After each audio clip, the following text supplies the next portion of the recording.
Hi there, and welcome to Mickey Man's RCT Station. In this video, we're going to go through 11 tips for creating smoother, better flowing coaster designs in RollerCoaster Tycoon. With the grid-based maps and somewhat limited directional choices for your coaster building smooth and flowing coaster designs in RCT can sometimes be tricky. Even defining smoothness or flow of a coaster in RCT is also a bit hazy, and isn't exactly quantifiable. But from my perspective at least, I think it's mostly talking about the transitions between elements, including reducing their general jankiness, and having a pleasant distribution of track, as well as a good balance of left and right turns. Pacing or speed management of the coaster train is also a big part of it, as you generally want a good mix of fast and slower sections. Smooth, flowing coaster designs in RCT aren't essential by any means, they're just something I really enjoy trying to make, and I think give a more realistic feel and improve the aesthetics of your rides and parks. The following tips might not make sense in every situation, and there's also quite a few coaster types that are hard to integrate with these ideas, such as the Wild Mouse, Virginia Aerial, Freefall, Heartline, and air-powered coasters due to the limited amount of track pieces available. So think of these tips more as general suggestions, that are perhaps more applicable to the more conventional coaster types in the game. OpenRCT2 continues to push the boundaries of the coaster elements, which has seen some incredible developments in that space. Some coaster types now have pieces like diagonal slope turns, dive loops, medium half loops, and zero-G rolls, all of which will absolutely help give more flow to coaster layouts when used appropriately. I won't be discussing these new pieces in depth, as I'd like this video to be applicable to all versions of RCT, including the vanilla versions. A big thanks and shout out to Brian Andrelczyk who helped put some of these tips together. Brian's a real-life theme park designer who has his own YouTube and Twitch channels. He focuses on bringing realism into the game, with the byproduct of having some really incredible coaster designs that he's shown off over the years. I'll leave a link to his channels in the description below. With all that out of the way, let's get into it. Number 1. Steep to flat and flat to steep sections. These pieces were introduced in RCT2, and were brought into the game, I'm guessing, to reduce the large positive and vertical G-forces on larger coaster designs. I think they are a pretty significant improvement to the aesthetics of coasters in RCT, particularly for the larger, higher speed coasters for which these pieces were intended for. In the vanilla versions of the game, they're available for the Hypercoaster, Giga Coaster, and all variants of the Twister Coaster, including the Flawless and Hyper Twister. And at the time of making this video, they're available for the new hybrid and single rail coaster types in OpenRCT2, as well as being recently added to the existing looping, limb-launched, corkscrew, wooden, and mine train coasters. To build these pieces, you need to be either on a flat section of track, then go straight to the steep slope, up or down, or be on a steep upward slope or downward slope, from which you can go straight to the level piece. These pieces generally look better to me when they're used in tandem, but there may be occasions where you don't have enough height to use them consecutively, such as on a bunny hill section of a Giga Coaster. In these instances, I think it's best to use these large pieces at the base of the hill or climb, as that's where the coaster train is at its fastest point. It looks a little weirdly proportioned if you have it the other way around to me. Number 2. Extra flat pieces. Something I've typically neglected up until recently is the use of extra flat pieces and sections on tracks. In general, they can help spread your coaster out a little more, sometimes helping it flow between elements a little better, particularly on higher speed sections. These extra pieces work pretty well at the base of a fast hill and to stretch airtime hills. I also don't mind the look of longer straight sections. There's numerous examples of classic coasters in real life that use longer flat sections to great effect, thinking Shockwave at Six Flags Over Texas, and Big Loop at Hyder Park. In RCT, I think extra flat pieces work especially well on wooden coasters when combined with extra shallow pieces for extended climbs and drops. I've really grown fond of these recently, as I think these larger hills look proportionally more sensible, especially when put side by side with those sharp triangular hills that I pretty much built exclusively up until recently. I've also been using an extra flat level piece in between pairs of vertical loops lately, as I think it helps distribute the loops a little better. I would encourage you to check out some of Brian Andrelczyk's tutorials on coaster building. Brian's a real expert in this area, and is a wonderful exponent of this technique. Number 3. Extra shallow slope pieces. On a similar note, additional shallow pieces can work well, especially combined with extra flat pieces. It's also a nice idea to have hills on your coasters that are only made up of longer shallow drops and climbs, particularly on family style coasters, but also as airtime hills on faster coasters. Having said this, I would be cautious of using a long straight shallow drop as the first big drop on a larger coaster, as it can take the train a while to build up speed, disrupting the pacing, particularly if you're using long trains.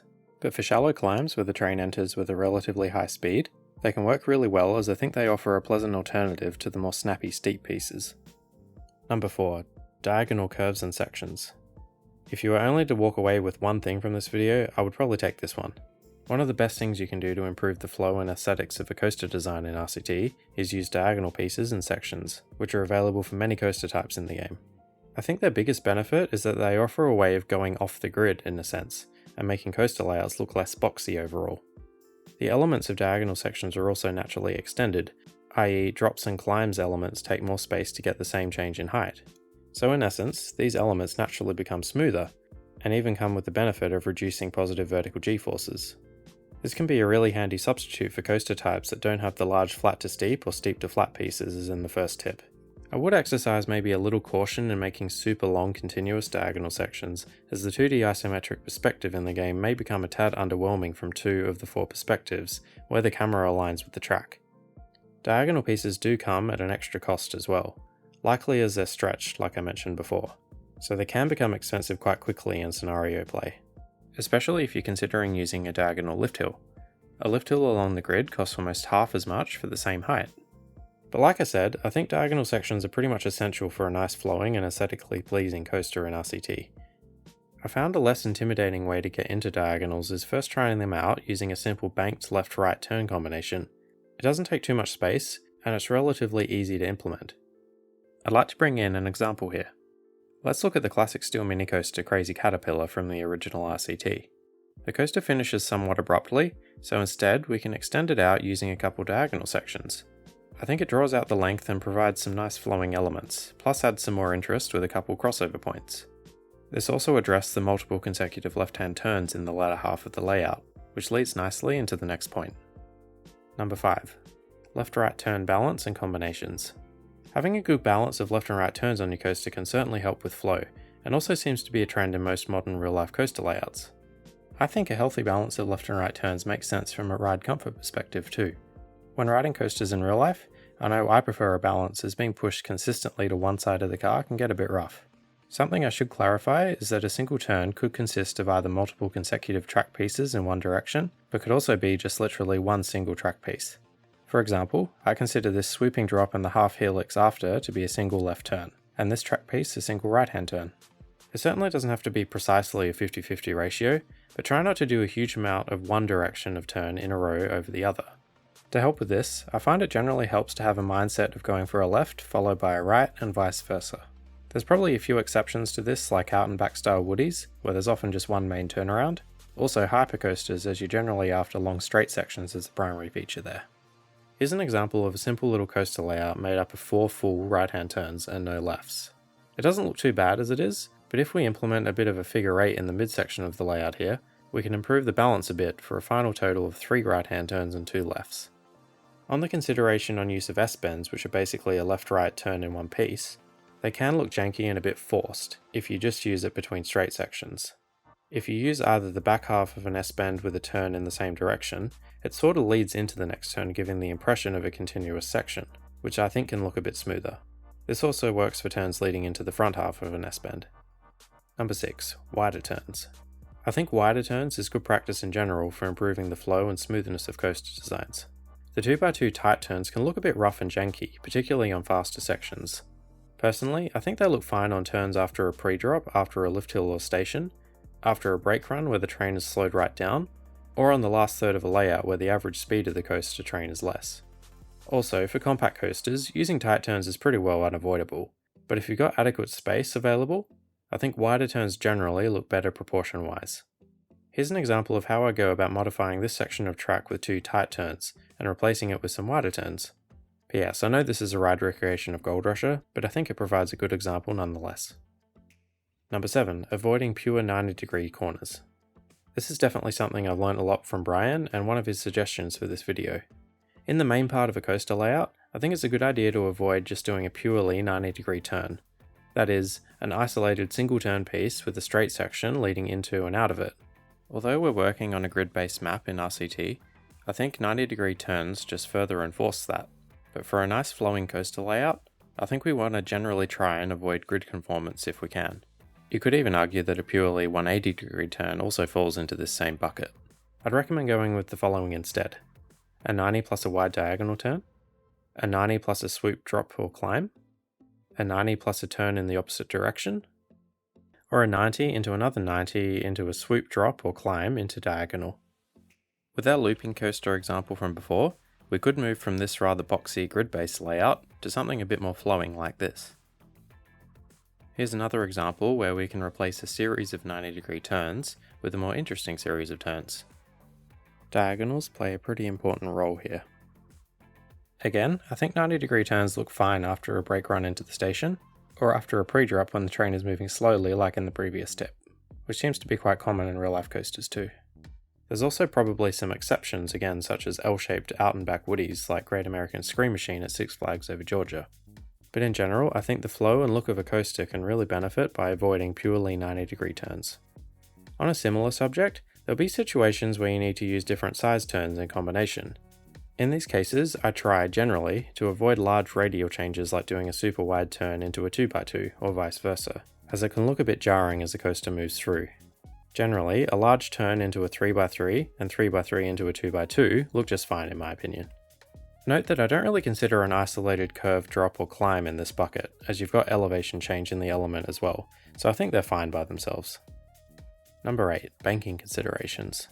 Now there's quite a few topics to consider in this tip, as I think appropriate banking goes a long way in helping reduce track jankiness in particular, so bear with me. Banking continuity. This is a pretty simple one, but worth pointing out as it can make a huge difference to coaster aesthetics in my opinion.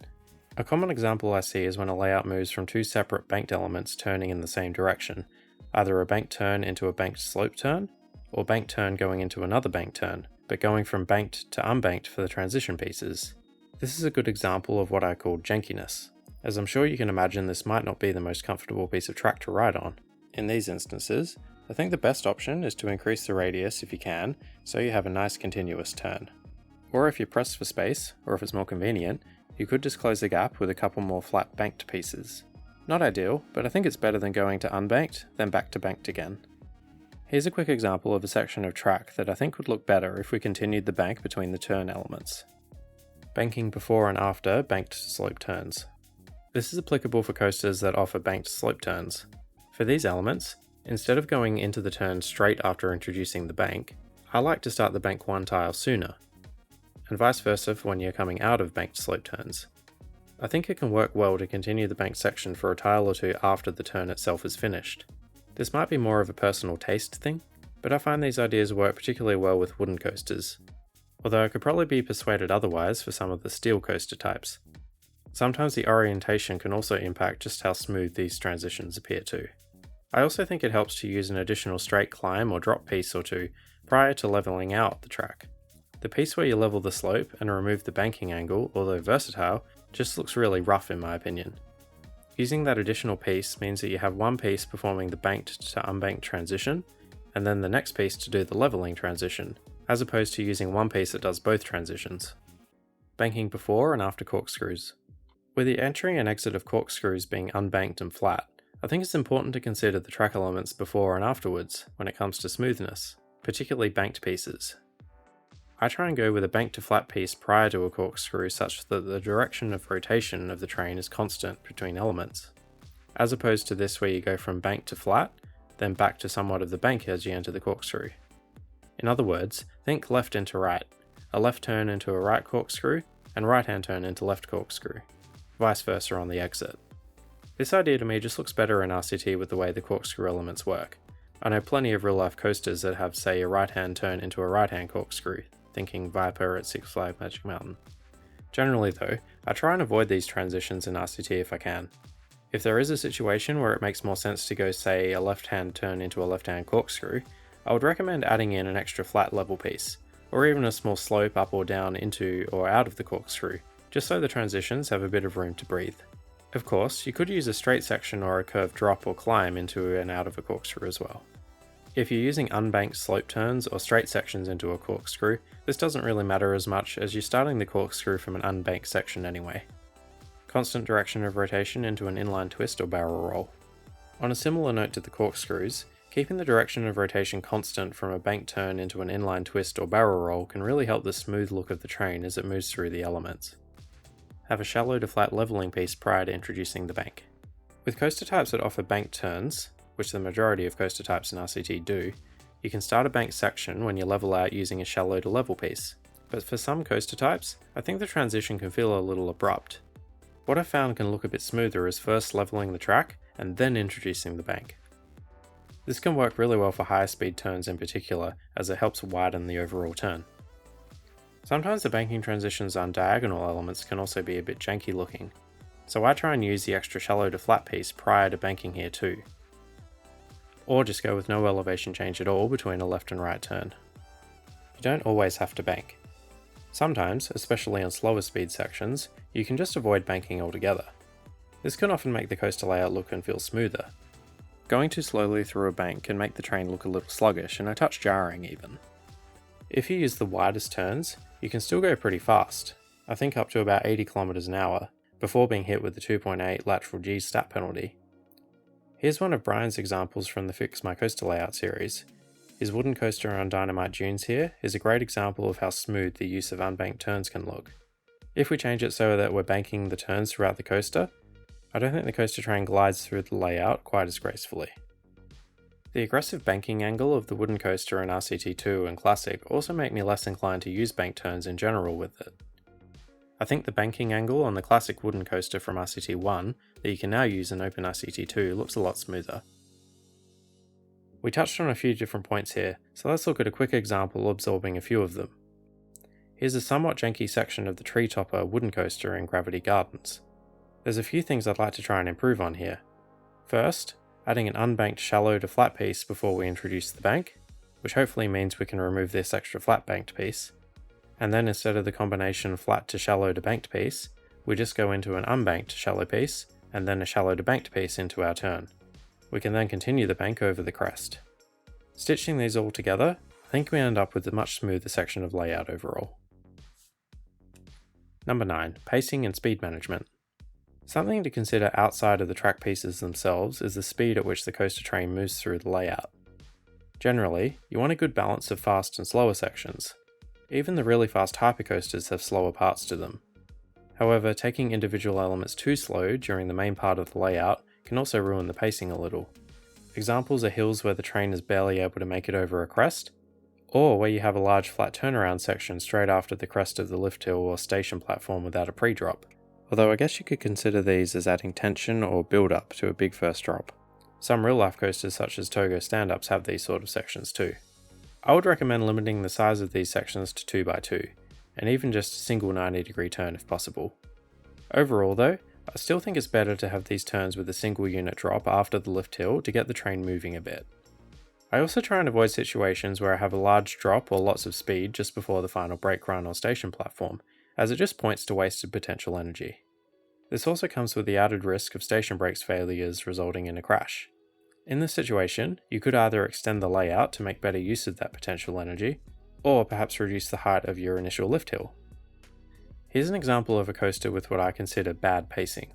It takes ages to go around this turn after the hill, then there's a fast section, which on its own isn't an issue really, but then it's followed by a really slow one which it sluggishly moves through, including this crest which it barely clears, and then has a large drop and a bunch of speed coming back into the station. To fix this, let's do a pre-drop to get the train moving off the crest of the lift hill a bit. We'll keep the airtime hills and climb up, but instead of keeping that high up slow turn that goes even higher, we'll head back downwards with a large slope turn to pick up some speed again. Then we turn into a small hill upwards, but not as high as the previous. We'll then switch back off the diagonal into a smaller slope turn down, into a tight turn back up 1 unit into the final turnaround. Note that compared to the first layout, the height of each hill, with the exception of the airtime hills, are getting smaller throughout the layout, which should help keep the pacing reasonable overall. We still have a drop into the large turnaround like before, but it's nowhere near as high up and we don't come into the brakes with as much speed. A pretty simplistic but helpful philosophy for coasters is down, up, and down again. If you have a drop, the next elevation change should generally be up, and vice versa. Of course, there's a few exceptions like double ups or double downs, or some more obscure helix type elements, but generally I think this philosophy works pretty well from a pacing perspective. Excessive speed through elements such as airtime hills that are a bit too harsh, corners, or inversions can also have a negative impact on pacing. Fortunately, the stats of your ride will often indicate that elements of the coaster are being taken too quickly through excessive g-forces listed after testing. When it comes to speed, I try and put myself in the coaster train and think to myself if the ride would seem comfortable enough if I was riding this coaster in reality. Number 10. Coaster train selection. The type of coaster train you select for the particular track type you're working with can have a pretty big impact on how smoothly the train appears to move through the layout. As an example, let's consider the 6-seater wooden coaster cars. In my opinion, they can look a bit rough on a track with lots of banked curves and drops compared to the articulated coaster train, particularly on the transition elements. So I think they're more suited to longer, more conventional out and back style layouts, preferably even without banking. Same goes for the hyper twister trains. I think they're better suited to the taller, more conventional hypercoaster style tracks, as opposed to a super twisty layout with lots of directional changes and snappy transitions. There's some coaster types like the spiral coaster with naturally quite janky looking vehicles. In these instances, I think it can help to reduce the snappiness of some of the transitions in your layout, such as leveling out prior to banking to supplement the longer car of the coaster. Don't even get me started on some of the RCT2 expansion pack trains, which look like a bit of a safety hazard.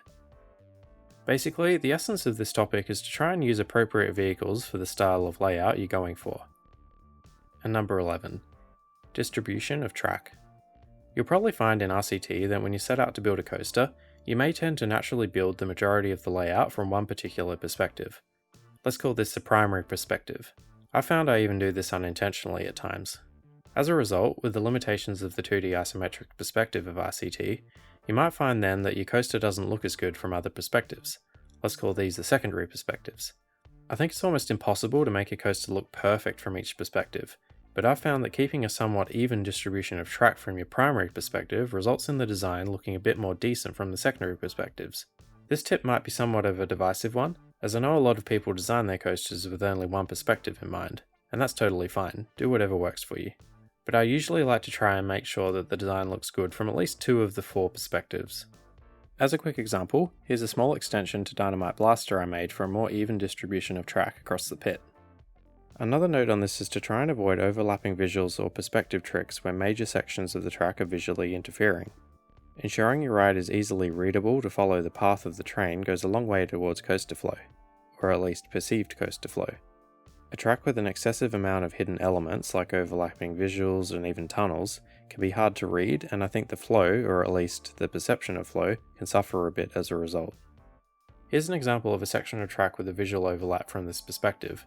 Notice how the lead up to the loop, plus the section just afterwards are overlapping visually, which makes the train a little tricky to read here. It actually looks fine from this angle, but I'd like to fix it from the original one. If we instead orient the loop this way, and have a little turnaround section here, we should be able to remove the overlapping segment. And now just to quickly check from that other perspective, I think that's a decent look from there now too. Perhaps somewhat counterintuitively, directly stacked or nested corners can actually look really good on some coasters with the 2D isometric perspective, particularly on portable or fairground style coaster layouts. One final topic here. I find that large offshoots on a layout that's mostly relatively compact to be a bit weird in terms of track distribution and flow, as you've got one part of the layout that is compact and another part that's meandering. I think it's good to be consistent with the intent of the layout overall in terms of track density. And there were my 11 tips for smoother, better flowing coaster designs in RollerCoaster Tycoon. A big thanks to Brian Andrelczyk, who helped put some of these ideas together. If you have any additional tips or suggestions yourself, or if you perhaps disagree with anything I've suggested, feel free to share them in the comments below, as I'm sure there's some things I could still improve on myself. I'm sure I've missed a few good ideas and would love to hear some more. As always, thank you very much for watching, and hopefully see you next time. Cheers.